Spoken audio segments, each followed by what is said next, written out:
Hey guys, it's Sugar. I wanted to talk to you about episode 2 of My Hero Academia, season 2.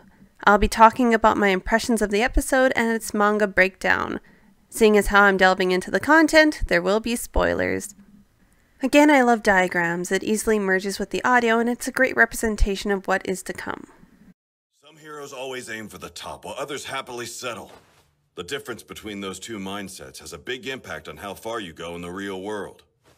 All Might's words here are very important. They should be kept in mind throughout the rest of the story, whether it's in the manga or the anime.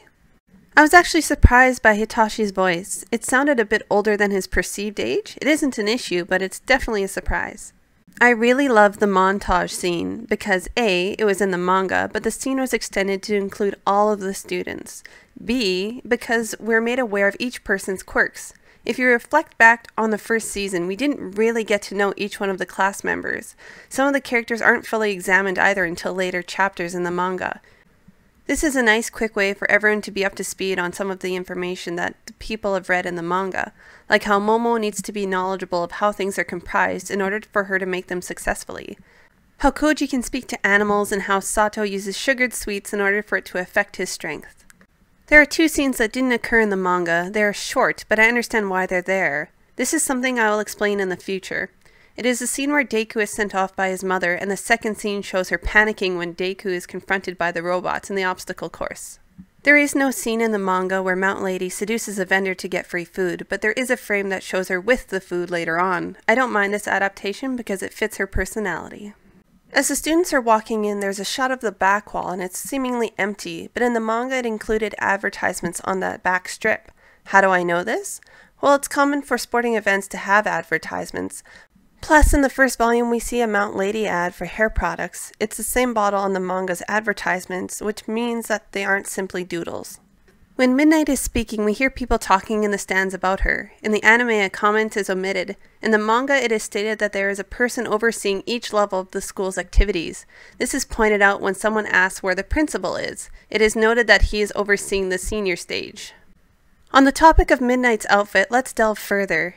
In Volume 4, Chapter 34.5, kind of our bonus section, Mount Lady and Midnight are having a conversation about how there is a perceived sexiness in their costumes, but there is also a reason for dressing in certain ways. Midnight goes into the fact that an outfit can actually obstruct one's quirks. Missing. Someone should talk to Miss Midnight about what she's wearing. Yeah, that costume should come with a warning. Is that really appropriate apparel for a high school game? I believe these comments poke fun at the creator's initial intentions in the series for Midnight. She was supposed to be Class A's teacher.